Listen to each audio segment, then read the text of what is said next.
طيب الله أوقاتكم بكل خير. نشرة الأخبار من الفضائية الإريترية، معكم فيها شهاب رأيا والمسهل بها وابرز العناوين.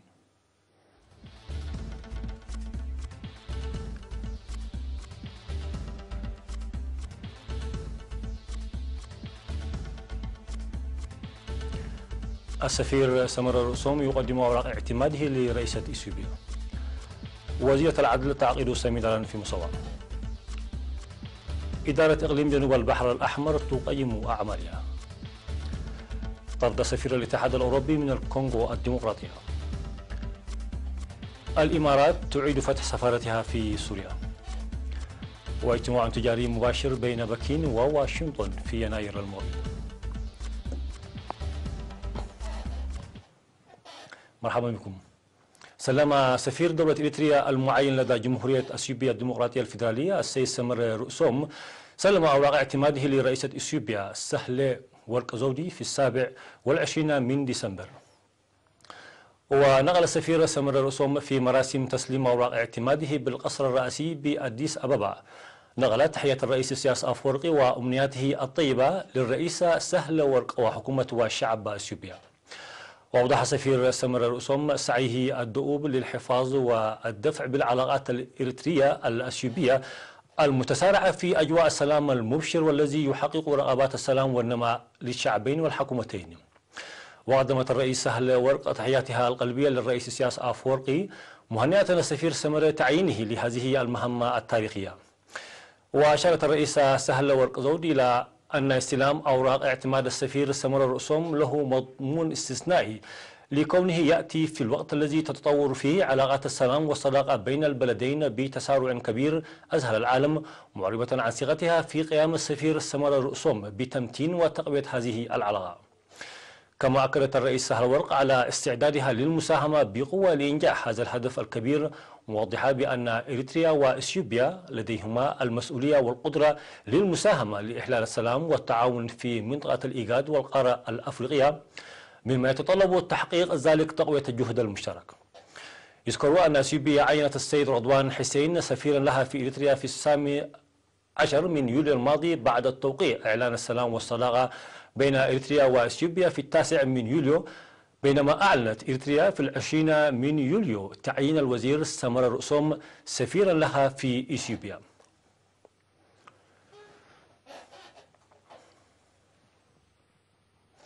عقدت وزيرة العدل السيدة فوزية هاشم سمينارا يوم 27 من ديسمبر في مدينة عسب حول الحفاظ على قيم المجتمع. وأوضحت السيدة فوزية أن الشعب الإريتري لهم مؤسسات عدلية تدار عبر قيمه الثقافية والاجتماعية، مشيرة إلى إقامة المحاكم الأهلية بالمرسوم رقم 132 صادر عام 2003 وتوضيح سلطات المحاكم الأهلية بالمرسوم رقم 176 عام 2012 ليحصل المواطنون على الخدمات العدلية عن قرب. كما ذكرت أن العدالة لديها 4 معايير أساسية، موضحة بأن الانفتاح والعدالة والاستقلالية والمساءلة تتطلب السرعة والشفافية، ومن خلال هذه المعايير تتحقق الثقة بالمؤسسات العدلية ورضا المستفيدين. وحثت الوزيرة فوزية هاشم جميع المؤسسات الحكومية والجبهة والمجتمع للعمل باهتمام للحد من الجريمة واستئصال ظواهرها، لأن القانون يهتم بإرساء الوئام والنماء وتنمية قيم المجتمع السمحة. وتوجد في إقليم جنوب البحر الأحمر 8 محاكم أهلية تضم 24 قضاة بينهم 8 امرأة. وقد قامت هذه المحاكم الأهلية من سنة 2012 وحتى العام 2017 بإصدار حكمها في 67% من القضايا المدنية المرفوعة لها، و18% بالصلح، وانتقال 15% من القضايا للنظر فيها العام المقبل. وفي القضايا الجنائية قضت المحاكم الأهلية في 53% من القضايا، و37% تمت بالصلح، وانتقال 10% للنظر فيها إلى العام المقبل. قامت إدارة إقليم جنوب البحر الأحمر أنشطتها السنوية في اجتماع عقد يومي 26 و 27 من ديسمبر، وبحثت برامج العام المقبل. وناقش الاجتماع تنفيذ البرامج الاجتماعية والاقتصادية والبناء والتنمية. وأشارت التقارير المقدمة بأن معدل هطول الأمطار بلغها هذا العام 722 ملم بأفضلية عن العام السابق، مما أدى إلى حصاد محصول جيد من مساحة 580 هكتارا إلى جانب إنتاج 9000 كنتال من الخضر والفاكهة من مساحة 100 هكتار وإنتاج 1400 كنتال من العلف الزراعي. وأوضح الاجتماع عن تنفيذ أعمال تقوية جمعيات صيد الأسماك وأن تأهيل الصيادين بالصيد الحديث مكن من تحسين الإنتاج، مشيرا إلى تدني خدمات رعاية الأمومة والطفولة. كما ذكر بالقيام بأنشطة مدوى صيانة خدمات المياه وتطوير الأنشطة الثقافية والرياضية وانتخابات مدراء الضواحي والقرى. وطلب الاجتماع أيضا لحل نقص سيارات الإسعاف وصيانة المؤسسات التعليمية والصحية والقيام بالعمل المنسق لرفع المشاركة في التعليم. وقد دعا حاكم إقليم جنوب البحر الأحمر السفير محمد سعيد منتاي في ختام الاجتماع للحفاظ على العمل المتفاني الذي كان سمة تنفيذ البرامج التنموية هذا العام والجهد المضاعف لنتائج أفضل. وأشار السيد الحاكم إلى أنه وإلى جانب البرامج الكبيرة المتمثلة في توسيع وتطوير الموانئ وخطوط التقاء دول الجوار، سيتم تنفيذ برامج توسيع خدمات المياه وتقوية خدمات التعليم والصحة وتحسين الحياة المعيشية للمواطنين العام المقبل.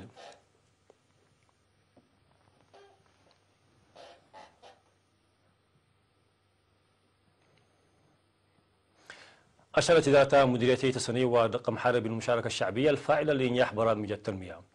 وأوضحت الاجتماعات عن تنفيذ برامج حماية التربة وحفظ المياه وتمهيد الأراضي الزراعية ومساعدة أسر الشهداء والمعاقين ونظافة البيئة وتوسيع البنى التحتية لمؤسسات الخدمات الاجتماعية. وفي التقييم الذي جرى في مديرية تسني بمشاركة ممثلي سكان من 11 ضاحية، تم التوضيح بزراعة مساحة 8350 هكتارا هذا العام، إلا أن الإنتاج كان قليلا لانقطاع الأمطار سريعا. وتم الإشارة أيضا إلى حصول 121 أسرة شهيد على الأراضي الزراعية في عملية إعادة توزيع الأراضي الزراعية. وفي المجال الصحي ذكر بتطعيم 38 ألف طفل ضد الحصبة وتحصين أكثر من 50 ألف رأس من الماشية. وأوضح المدير التنفيذي لإدارة مديرية تسني السيد تسفازجي عقبازجي عن وضع خطط عام 2019 للاستجابة لمتطلبات المواطنين الأساسية وتنفيذ البرامج التنموية.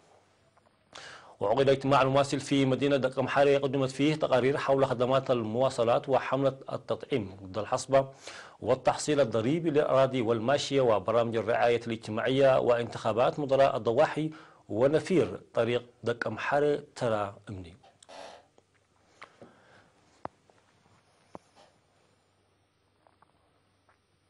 أوضح سكان سابونايت بمديرية قلوج أن مؤسسة الخدمات الاجتماعية التي أرسلت لهم ساهمت لتجميع القرى واستقرار حياتهم المعيشية.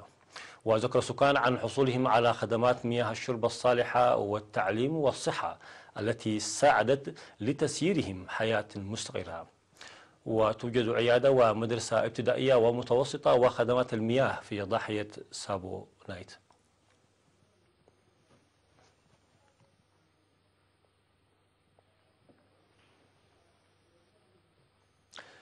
مشاهدينا فاصل ثم الأنباء على الصعيد العالمي.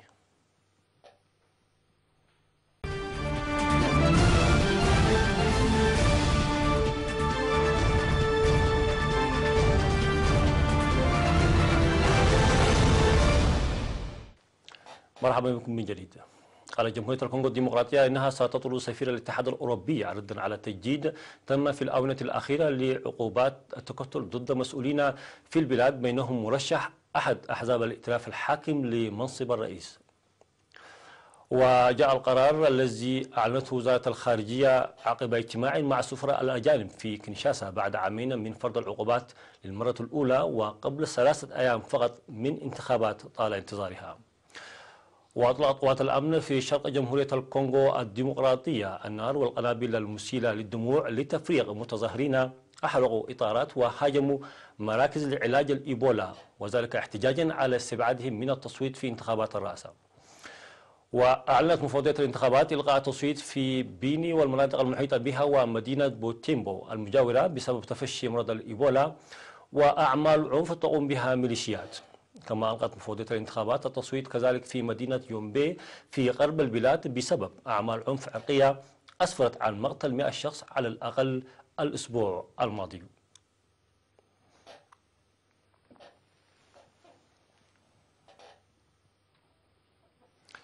أعادت دولة الإمارات العربية المتحدة فتح سفارتها في دمشق في خطوة تمثل دفعة دبلوماسية كبيرة للرئيس بشار الأسد من دولة عربية حليفة للولايات المتحدة كانت ذات يوم تقدم الدعم لمعارضيه. وقالت الإمارات إن الخطوة تهدف إلى إعادة العلاقات بين البلدين الشقيقين إلى مسارها الطبيعي ودرء مخاطر التدخلات الإقليمية في الشأن العربي السوري. وإعادة فتح السفارة خطوة على طريق إعادة قبول الدول العربية لسوريا. وأعلنت الجامعة العربية عضوية سوريا قبل 7 سنوات.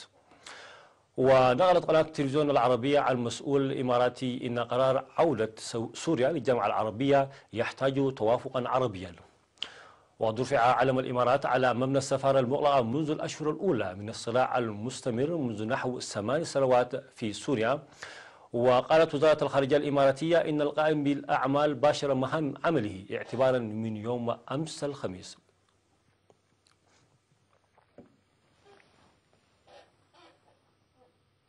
قال المتحدث باسم وزارة التجارة الصينية قاو فانغ إن الصين والولايات المتحدة الأمريكية على اتصال وثيق بشأن القضايا التجارية، وأن الجانبين وضعا خططا لاجتماع مباشر في يناير المقبل.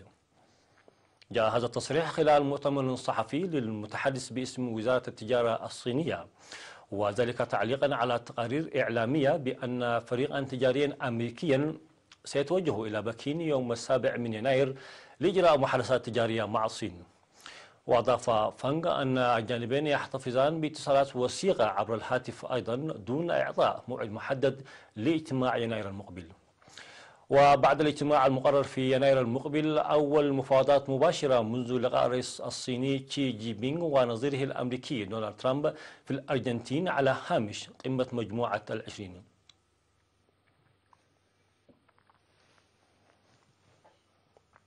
لقي قائد سيارة حتفي في ولاية كنساس الأمريكية في حادث ألقي باللوم فيه على عاصفة شتوية قوية ضربت القرب الأوسط والجنوب الشرقي الأمريكي، وتسببت أيضا في إلقاء أو تأجيل آلاف الرحلات الجوية وإصابة شخصين على متن طائرة تجارية فوق منطقة دالاس.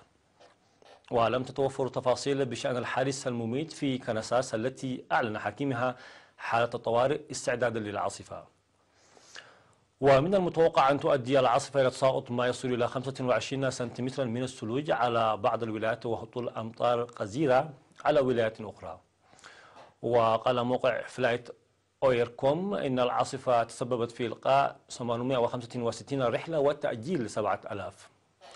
كما قال خبير لدى هيئة الإرصاد الوطنية إن العاصفة تسببت في هطول أمطار غزيرة وعواصف رعدية مع احتمال حدوث سيول في جنوب شرق الولايات المتحدة، بما في ذلك مناطق من تكساس ولويزيانا وميسيسيبي والألاباما. مشاهدينا فاصل آخر ثم الوقفة الرياضية.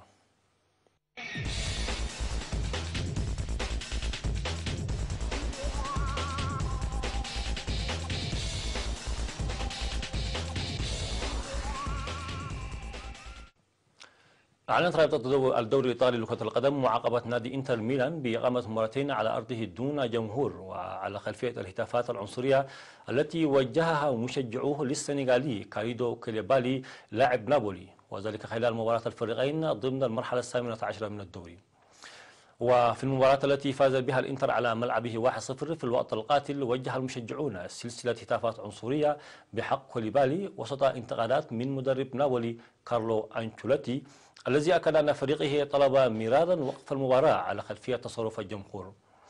وطرد كوليبالي من المباراة في الدقيقة 80 بتلقيه انذارين في دقيقة واحدة، الأول لارتكابه خطأ بحق المهاجم ماتيو بوليتانو، والثاني لمقابلته قرار الحكم باولو سيلفيو بالتصفيق بطريقة استهزازية. وهدد أنشيلوتي بأن فريقه سينسحب من المباريات إذا تكررت الهتافات العنصرية التي تعرض لها مدافعه، وأبلغ الصحفيين في المرة المقبلة سنتوقف عن اللعب ونغادر الملعب حتى لو خسرت المباراة. نهاية النشرة، شكرا لكم على حسن المتابعة.